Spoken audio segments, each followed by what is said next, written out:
welcome to Focus Today. I'm your host, Perry Atkinson, and I am really delighted to have back with us today Jonathan Feldstein. He is the president of Genesis 123 Foundation, whose mission is to build bridges between Jews and Christians. He was born and educated in the United States and immigrated to Israel in 2004.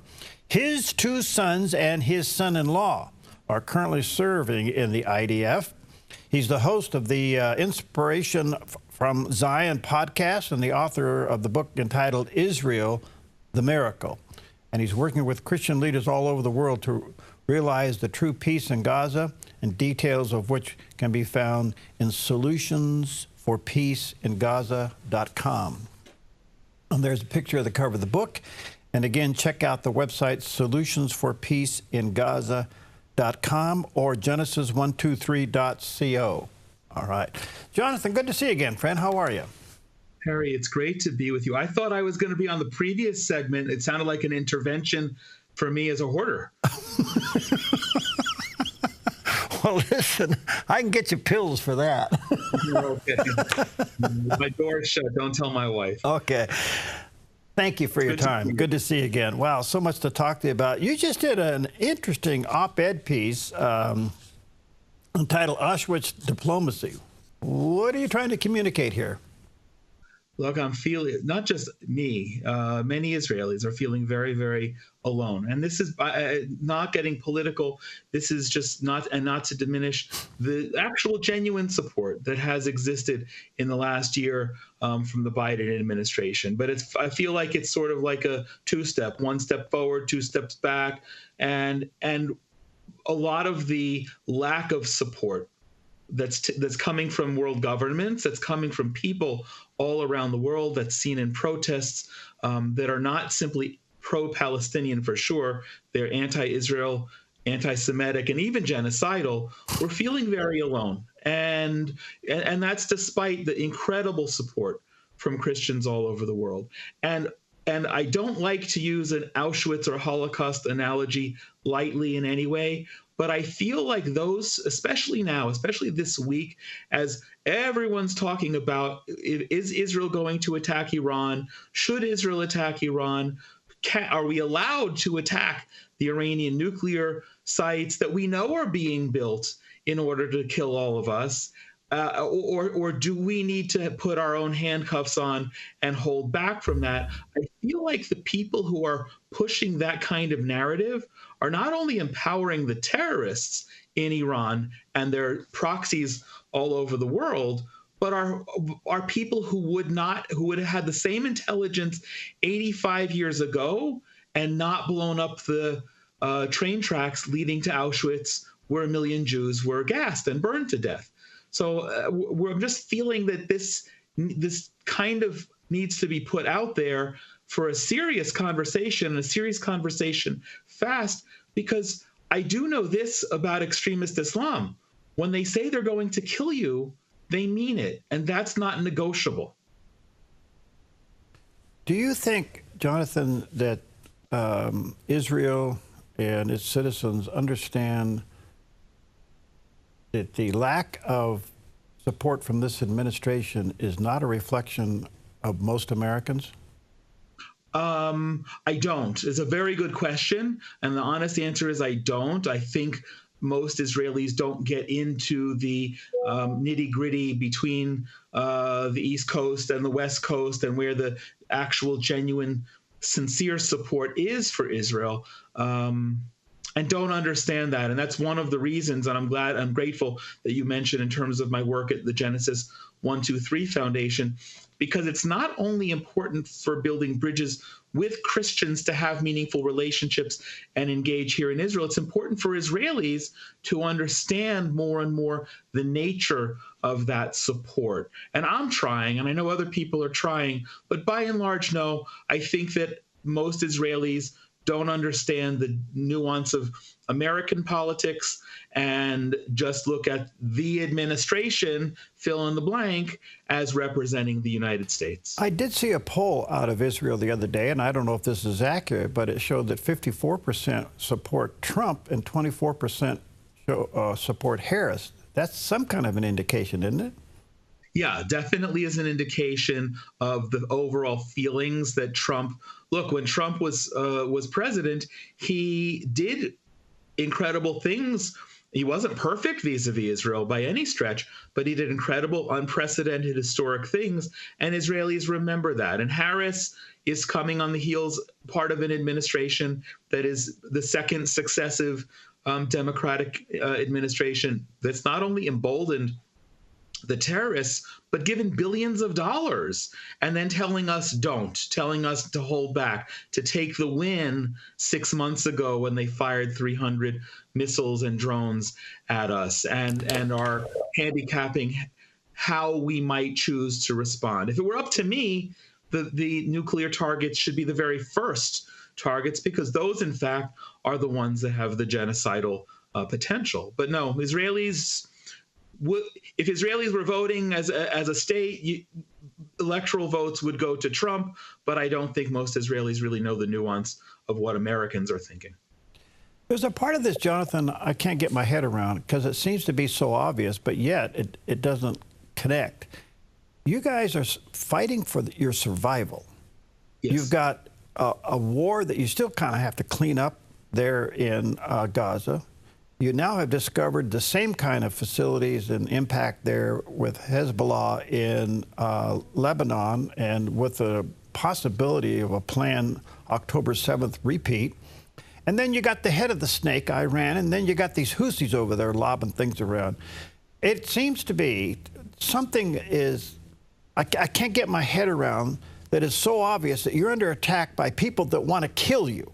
They want you gone. They want you annihilated. And yet, there are people that support this. How in the world do you balance this in your heart and soul? There's no balance. It makes no sense. The sad thing, and here's another Holocaust analogy, and maybe it's inappropriate, but 85, 90 years ago, when things were beginning, and 80 years ago when the Holocaust was winding down, the world powers didn't really stand up. Everyone knew by 1943, 44, what was going on in Auschwitz and other death camps. The world could have stepped up. The world could have diverted 50 planes, 20 planes to bomb Auschwitz, to bomb the crematoria, to bomb the gas chambers, or at least the train lines coming in. And the world did it. And I think that, I don't remember if it was in that article, Perry, or a different article, but the bottom line is the same. If this kind of genocidal hate was being projected on any other religious group, or ethnic group, or group that identifies as whatever they may identify, anywhere in the world, it would be intolerated, and depending on where it is, cities would be burning as a result. But Jews dying is sort of an acceptable loss throughout history, and we're seeing that repeated again. It's been said that Israel's intelligence is the best in the world, and you have proven that. Where you can put a missile in somebody's lap or in their bed at night inside Iran. You can certainly do it inside Lebanon, there in Beirut, and you certainly have done it in Gaza. And in the meantime, it is so good that the Ayatollah will make a speech and then run and hide. Obviously, they know where he is. This leads to the three possibilities. If Israel goes into Iran with some kind of a retaliation, the wiping out nukes or its capability or its expansion is one. Leadership change is two. And the oil reserves is three. How would you prioritize that, or are all three a consideration? With no military background, I wasn't old enough. I was too old to serve in the IDF when I came here. But as you noted in the intro, I have two sons and a son-in-law who are currently serving. I would prioritize the military, the nuclear facilities. I would shortly thereafter prioritize the head of the snake himself, the supreme leader. And sadly, no matter who he's hiding under or around, will go with him, and many of those will be his puppets. I would then go to the IRGC, the Iranian Revolutionary Guard, and its leaders and facilities. To me, it's very important, probably, to cripple Iran financially with the oil production, but I don't think the objective should be to cripple Iran indefinitely. We need there to be such a massive hit that 85 million Iranians who have suffered for almost 46 years under this regime will rise up. And I know you can picture the scene as in the end of The Wizard of Oz, when Dorothy throws water on the Wicked Witch of the West, and all her troops are ready there to cut their heads off. And they say, "You killed her. You killed the Wicked Witch of the West. Hail Dorothy." That's what I'm waiting for the Iranians to do, to take back their country. And I pray for that. The statistics support that. As high as 80, maybe 90+% want a regime change. Yes, and they need the wind in the sail, if not actual material support from the West. And it's ironic that it would come from Israel and not the United States. But they need to know that they can rise up and that there will be some level of support from outside. I know from various sources, personal sources, that and it's not a secret, that in 2009, when Obama had the chance to help really unseat the government during what they called the Green Revolution, all he did was appease the Ayatollahs. He made the sacrifice that average Iranians were paying with their blood worthless. We need to be able to give them the backbone that they can rise up and take their own country back. Therefore, leave the oil reserves alone, because that would be the basis of their economy, but maybe concentrate not only the nuclear capability of the leadership, but airports and missile sites. I would do that. Look, if it's a war that's protracted, then you can take out their oil and cripple the economy even further. That would be fine and make sense. But I can't imagine a protracted war with Iran that would go past weeks. Either it's one of those things. Do you rip the Band-Aid off knowing that it's going to hurt, pulling your hairs, or do you pull it off slowly and use water? I think we need to rip it off. And that's speaking as one of almost 10 million Israelis who know that we will suffer as a result. We've been blessed by miracles, and there has been U.S. support. I don't diminish that, the shooting down of all the other missiles that they shot at us so far. But there will be devastation here, too. Prime Minister Benjamin Netanyahu says that whatever they do in Iran, the world will be grateful. What does that suggest? It could be making the Ayatollahs hide further in their bunkers if they have a deeper to go. It could be saber rattling. I've heard from Netanyahu, I've heard from other Israeli leaders that the plans will be devastating to the regime. I only hope so, because we don't have the luxury of continuing to kick the can down the road. We don't have the luxury of allowing Iran to continue to fund and weaponize all of its proxies. I refer to it as an octopus, and interestingly enough, if you cut off the leg of an octopus, it can grow back. But if you cut off the head of the octopus, all of the tentacles will die. That's what we need to happen. Where is Saudi Arabia in all this these days? Interesting. It seems that they're on the right side. As Sunnis, they're opposed to the Iranian Shiites. They are threatened by the Shiites, and potentially, if Iran continues to grow their nuclear capacity, the Saudis will also want a nuclear weapon so they can defend themselves. That's getting awfully ugly and hairy. It's believed that up until almost a little bit before a year ago, that when the massacre took place on October 7th, that the Saudis were close to their own peace agreement and normalization with Israel, because they don't really have any reason not to be, except that they continue to attach the Palestinian ball and chain to their own legs, dragging them down and funding into the abyss. I do believe that the Saudis, under Mohammed bin Salman, the crown prince, are looking forward to their future, and unencumbered would probably open open up a strong proactive public relationship with Israel. But right now, things are relatively quiet. I would kind of hope that they understand that we might be borrowing some of their airspace to go pay a visit in Iran, and that they would not have any problems and maybe even facilitate, or even better, provide places for refueling. I'm prayerful about the Saudis, but I'm also an American, and I was in New Jersey on September 11th, and I know that the hijackers were all Saudi extremists who were Sunni. So Good point. That's my off the street analysis. Good point. All right, Israel the Miracle. That's the book. You want to check that out? There's a picture of the cover of the book on the screen there. Check out Jonathan's two websites: Genesis123.co and solutionsforpeaceingaza.com. Those are the two websites. We'll take a quick break. We come back. We got some more questions for him.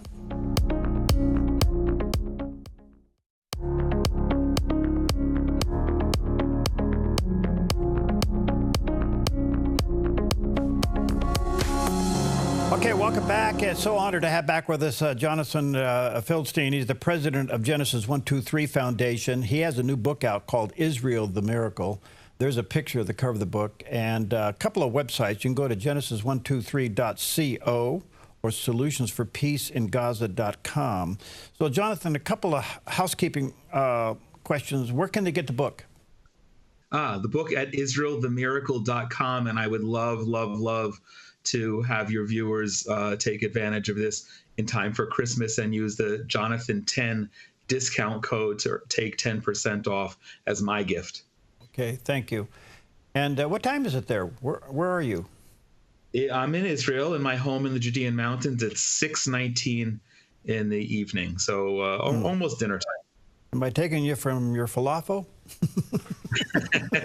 No, I'm home alone. We actually have, for the day, we're empty nesters, but no, Okay. It's good. You have two sons and a son-in-law in the IDF. Are they safe? Only God knows. Since my son went into Lebanon this week, one of the most horrific experiences that I've had in my life is when he calls me and says, I'm giving up my phone, which is shorthand for we're going in and we're not allowed to take our phone. And he went into Lebanon this week. He did that a few times last fall going into Gaza. I pray he is safe. I'll tell you what, our neighbor knocked on the door yesterday, and I was reasonably sure it wasn't the army coming with bad news, because the protocol is that they knock on the door, they don't ring your bell. But when I answered the door, I said, please don't knock, because that's something that I don't want to hear ever. We're praying that they're safe, and we're praying that everyone's safe, and we're praying that they are effective, not only in routing out the terrorists, but also continuing to keep the ethical standards that we have by getting civilians out of the way. Although if you're following the news at all, the fact that it seems like every other house has this massive weapons cache kind of makes it hard to determine who's an innocent civilian there. Gosh. Please know that your two sons and son-in-law are on our prayer list. Thank you. I want to, before I leave Saudi Arabia out of the picture, do you think it's possible, given the dynamics now, that they, and the threat of Iran having nuclear capabilities, that they'll join the Abraham Accord? Well, one of the reasons it's projected that they didn't join the Abraham Accord is they wanted their own deal, which involves a certain amount of American support. And the Abraham Accord came too quickly at the end of the Trump administration, and Biden, for most of his presidency, viewed the Saudis as enemies and treated them as such. I think only in the last several months, since actually in the midst of this war, has there been a push to get them back on. And honestly, it seems all very transparent that they're trying to get some kind of foreign policy success. I do believe that if Trump is reelected, that the Saudis will come into the Abraham Accords relatively quickly. It's important to note that President Trump's first foreign visit was to Saudi Arabia. And then he flew to Israel, and he flew to Israel, if I remember correctly, on what was the first direct flight ever a public direct flight between Saudi Arabia and Israel. So I'm hopeful. If Kamala Harris wins, I pray that she won't have the ridiculous policies of keeping the Saudis at arm's length or further, because they need to be brought in as allies. And even Kamala Harris herself said that Iran is the biggest threat. So if that's the case, then that's where all of our efforts need to be to end that. One other part of the puzzle that it's been hard for me to get my head around, and that is Egypt. And the reason I bring that up is that when they finally discovered these tunnels, all originated from Egypt, big enough to drive vehicles through, are they complicit in this Hamas problem? Yeah, of course they are. I don't know if President Sisi is complicit himself, if he's empowered this, if this is state policy. I heard somewhere, and I don't necessarily take it as gospel, that his son or son-in-law or someone close was or is on the take, and every tunnel and every item that went through the border under Egypt into Gaza, there was a personal kickback. That may very well happen, which is why, and I'm also grateful you mentioned solutionforpeaceinagaza.com, because we really can't trust any of the Arab states to come in and not continue to propagate that. And our solution is very different. But Israel, as far as Egypt, we have a reasonably strong peace, but it's a quiet peace. It's not a warm peace, or rather a cold peace. And it's strategic. It's strategically important for both of our countries, but they still enable and embolden the Palestinian terrorists. It just seems to be contrary to the king's MO. It is very contrary. And we're in 2024. In 95 years ago is when the Muslim Brotherhood was born in Egypt, and has been since made illegal. We had that short term, I'm blanking on the name of the Muslim Brotherhood president, who was evicted from office and replaced by Sisi. But Egypt knows. President Sadat was assassinated by Islamic extremists because he made peace with Israel. Egypt knows that Islamic extremism in Egypt, among more than 100 million people, is corrosive, is cancerous. But they continue, and that kind of goes back to the point I was making before. But if they're killing Jews, boys will be boys. That's what happens. And I think that that's how Egypt plays it. I think here in the West, we have a hard time trying to figure out why, with all the diplomatic efforts, ceasefires and no negotiations have been unsuccessful. It is hard in the West because we think as Westerners, and we think if we treat people with the respect, with the intellect, with sincerity, and making a deal. And that's why when Kamala Harris speaks about getting a deal done, it's foolish. There's not a deal to be done with people who genocidally are trying to kill you. And kill you is not just us, Israel, and the Jewish people. Let's remember that Iranian school children begin their days every day chanting "Death to America." It's not a children's rhyme. It's actually something that they believe.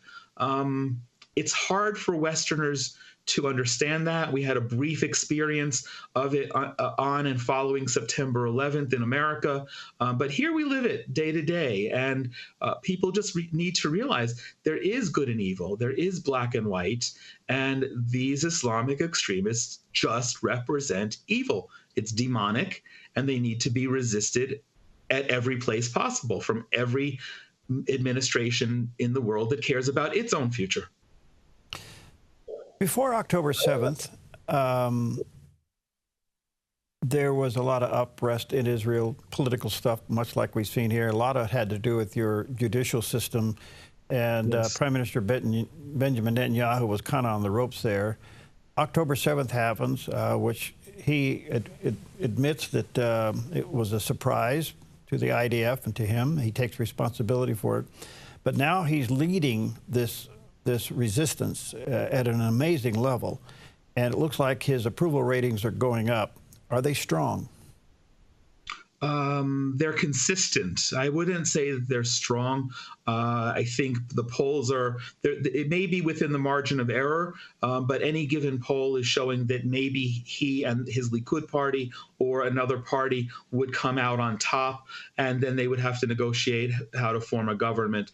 But we also were far away from any election.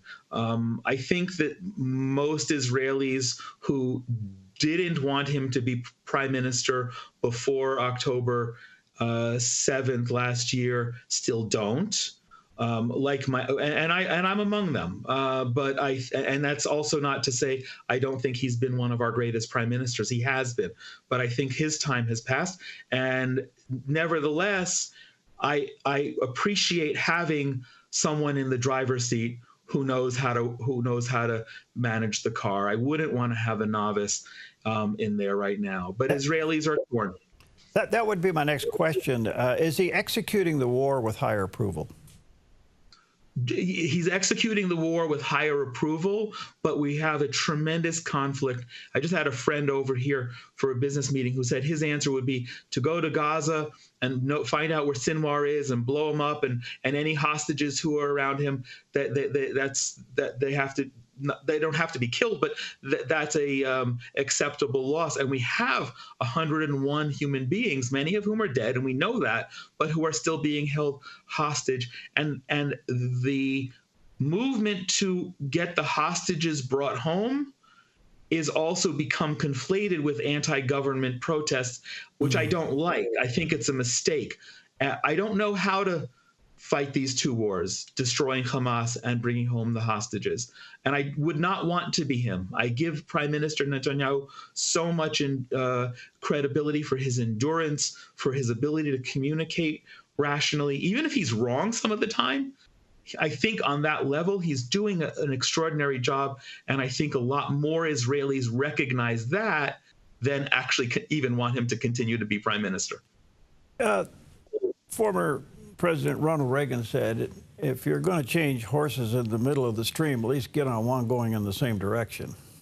We could only have President Reagan back. Well, Jonathan, thank you for your time. Thank you for letting us interrupt your evening. Let me say to our viewers and listeners, check out the book, Israel the Miracle. There's a picture of the cover of the book, and a couple of websites that Jonathan has, Genesis123.co. Very resourceful. And the other one, solutionsforpeaceingaza.com. God bless you, my friend. Thanks for your time. Let's stay connected. Thank you, Perry. God bless you. Anytime. It's really a privilege. Thank you.